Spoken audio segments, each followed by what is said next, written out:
Hello दोस्तों, मेरा नाम जगविंदर है। उम्मीद है आप सब अच्छे होंगे। एज्योर AZ900 सीरीज के लास्ट वीडियो में हमने जाना था कि IaaS, PaaS और SaaS के बीच में क्या क्या डिफरेंसेस हैं।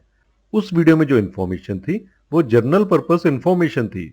उसे ही इस वीडियो में कंटिन्यू रखते हुए हम जानेंगे कि infrastructure as a service, platform as a service और software as a service types की क्लाउड कंप्यूटिंग में कौन कौन सी रिस्पॉन्सिबिलिटी कस्टमर की और कौन कौन सी रिस्पॉन्सिबिलिटी क्लाउड प्रोवाइडर की होती है। ये वीडियो AZ900 एग्जाम को ध्यान में रख के बनाई गई है। अगर आप पहले के वीडियोस मिस कर गए हैं तो उन वीडियोस और प्लेलिस्ट का लिंक इस वीडियो के डिस्क्रिप्शन में है। आप चाहें तो उन्हें देख सकते हैं।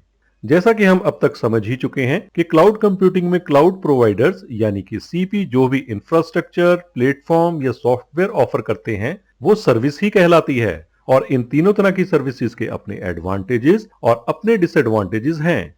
कहीं पर आपको क्विक सर्विस मिलेगी और कम रिस्पॉन्सिबिलिटी होगी, लेकिन ज्यादा पेमेंट करना पड़ेगा और फ्लेक्सिबिलिटी भी कम हो जाएगी। इसे समझने के लिए हम क्लाउड पिरामिड मॉडल को यूज कर सकते हैं। इस मॉडल में इंफ्रास्ट्रक्चर एज अ सर्विस सबसे बॉटम पर, platform as a service middle में और software as a service top पर आता है। जैसे कि हम जान ही चुके हैं कि infrastructure as a service hardware part या वर्चुअल हार्डवेयर पार्ट को रिप्रेजेंट करता है। Platform as a service middleware यानी कि ऑपरेटिंग सिस्टम्स आदि को रिप्रेजेंट करता है, यानी कि एक ऐसा एनवायरनमेंट जिसमें कस्टमर के द्वारा डेवलप एप्लीकेशंस या एप्स रन कर सकें। और software as a service software को या एप्स पार्ट को रिप्रेजेंट करता है। अगर हम बॉटम से टॉप की ओर जाते हैं तो कस्टमर साइड का कंट्रोल और रिस्पॉन्सिबिलिटी कम होती चली जाती है। और अगर हम रिवर्स यानी कि टॉप से बॉटम की तरफ आए तो कस्टमर साइड का कंट्रोल तो अधिक होता है, लेकिन साथ ही साथ कस्टमर साइड की रिस्पॉन्सिबिलिटी या जिम्मेदारी भी बढ़ जाती है। चलिए ये कंट्रोल और रिस्पॉन्सिबिलिटी कैसे बढ़ती या घटती है और इन तीनों क्लाउड कंप्यूटिंग प्लेटफॉर्म्स को एक टेबल से समझते हैं। जैसे कि अभी अभी मैंने आपको बताया कि क्लाउड प्रोवाइडर्स या CP जो भी इंफ्रास्ट्रक्चर, प्लेटफॉर्म या सॉफ्टवेयर ऑफर करते हैं वो सर्विस ही कहलाती है। यानी कि इंफ्रास्ट्रक्चर जैसे कि सर्वर्स या वर्चुअल मशीन्स, स्टोरेज, नेटवर्किंग और वर्चुअलाइजेशन जैसी सर्विसेज। प्लेटफॉर्म जैसे कि ऑपरेटिंग सिस्टम और दूसरे मिडलवेयर जो कि वर्चुअल सर्वर्स या वर्चुअल मशीन्स, स्टोरेज, नेटवर्किंग और वर्चुअलाइजेशन जैसी सर्विसेज और एक्चुअल एप्लीकेशंस के बीच में इंटरफेस का काम करती हैं। और इसके साथ साथ ये इंफ्रास्ट्रक्चर और प्लेटफॉर्म का रन टाइम भी अधिक से अधिक रहे, यानी कि डाउन टाइम कम से कम हो। ऐसी रिस्पॉन्सिबिलिटी और इसके साथ साथ डेटा और एप्लीकेशंस की रिस्पॉन्सिबिलिटी आपके अपने नेटवर्क या कस्टमर साइड नेटवर्क में, जिसे कि ऑन प्रेमिसेस नेटवर्क भी कहा जाता है, इन सब के लिए रिस्पॉन्सिबल सिर्फ और सिर्फ ऑर्गेनाइजेशन या कस्टमर और उसके द्वारा अपॉइंटेड या डेजिग्नेटेड टीम और लोगों की होती है। लेकिन जब आप क्लाउड प्रोवाइडर से IaaS सर्विसेज लेते हैं तो इंफ्रास्ट्रक्चर एज अ सर्विस में सर्वर्स या वर्चुअल सर्वर्स, स्टोरेज और इनके बीच में नेटवर्किंग और वर्चुअलाइजेशन के लिए क्लाउड प्रोवाइडर्स रिस्पॉन्सिबल होते हैं, जबकि उन पर ऑपरेटिंग सिस्टम इंस्टॉल और अपडेट करना और एप्लीकेशंस को इंस्टॉल और अपडेट करना और ऐसी ही रिस्पॉन्सिबिलिटीज कस्टमर साइड की टीम की होती हैं।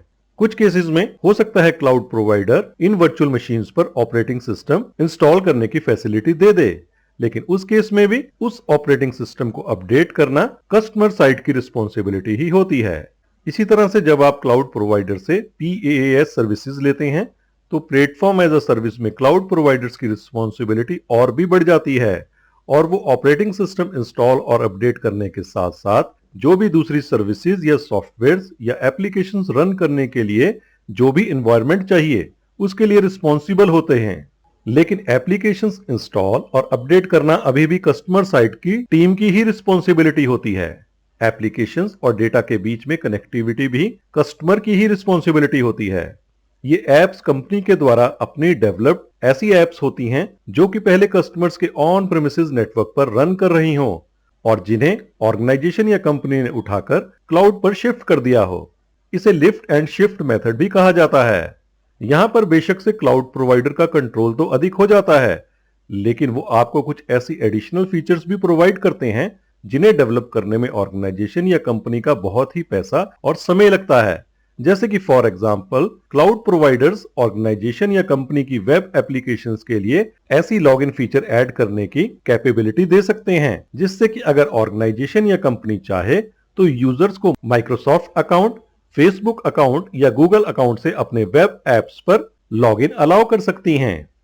जबकि अगर आप क्लाउड प्रोवाइडर से SaaS सर्विसेज लेते हैं तो सॉफ्टवेयर एज अ सर्विस में क्लाउड प्रोवाइडर्स वर्चुअल मशीन से लेकर ऑपरेटिंग सिस्टम इंस्टॉल और मेंटेन करना, एप्लीकेशंस रन करने और मेंटेन करने की सारी रिस्पॉन्सिबिलिटी सीपी या क्लाउड प्रोवाइडर की होती है। यानी कि सभी चीजों या सर्विसेज के लिए क्लाउड प्रोवाइडर ही रिस्पॉन्सिबल होता है। ऑर्गेनाइजेशन या कस्टमर्स इन सर्विसेज के लिए पे करता है और निश्चिंत होकर सर्विसेज यूज करता है। इस मॉडल में कस्टमर क्लाउड प्रोवाइडर से सॉफ्टवेयर रेंट पर लेते हैं और अब जब तक उसे यूज करना चाहें यूज कीजिए और जब जरूरत ना हो तो उसे बंद करवा दीजिए और फिर उसके लिए कुछ भी पे करने की जरूरत नहीं होती है। इसका सबसे बड़ा बेनिफिट ये होता है कि अधिकतर केसेस में यूजर्स इन एप्स को किसी भी वेब ब्राउजर से एक्सेस कर लेते हैं और ये वेब बेस्ड सॉफ्टवेयर या ऐप सभी तरह के डिवाइसेस जैसे कि लैपटॉप्स, मोबाइल फोन्स आदि से आसानी से चल जाती हैं। फॉर एग्जाम्पल, अगर आप माइक्रोसॉफ्ट की ऑफिस 365 SaaS सर्विस लेते हैं तो आप ऑफिस 365 की एक्सचेंज ऑनलाइन सर्विस को यूज करके एंटरप्राइज रेडी ईमेल सॉल्यूशंस का फायदा उठा सकते हैं, और वो भी बिना किसी IT टीम को हायर या अपॉइंट करे। और सिर्फ ऑर्गेनाइजेशंस ही नहीं बल्कि बहुत से लोग या इंडिविजुअल यूजर्स भी जाने या अनजाने SaaS को यूज करते हैं। जैसे कि जब भी वो जीमेल या हॉटमेल यूज करते हैं तो वो क्लाउड प्रोवाइडर यानी कि गूगल या माइक्रोसॉफ्ट की SaaS सर्विसेज यूज कर रहे होते हैं।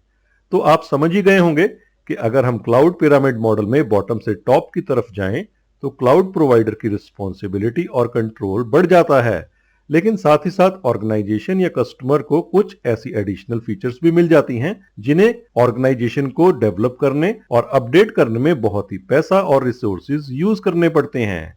लेकिन दूसरी तरफ ऑर्गेनाइजेशन या कस्टमर को कम फ्लेक्सिबिलिटी मिलती है, जैसे कि अगर ऑपरेटिंग सिस्टम या सॉफ्टवेयर अपडेट करना है या पैचवर्क करना है तो इसके लिए उन्हें क्लाउड प्रोवाइडर्स पर डिपेंड रहना पड़ता है। उम्मीद है वीडियो आपके लिए हेल्पफुल रहेगा। तो इस वीडियो में इतना ही। Thanks for watching.